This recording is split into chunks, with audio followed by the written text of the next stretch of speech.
Hello everyone, welcome back to the channel. In this video we'll dive into COLOURTONE app review in order to check if the app is worth using.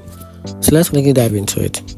The COLOURTONE app is a solid choice if you care about giving your photos and video a distinctive aesthetic vibe.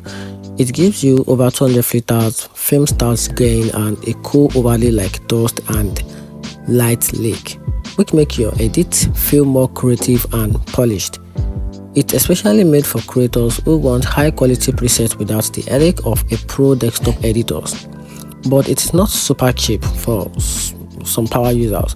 Many of the nice filter and texture packed are locked behind a subscription, and users have reported crashes, video export issues, and slow load time.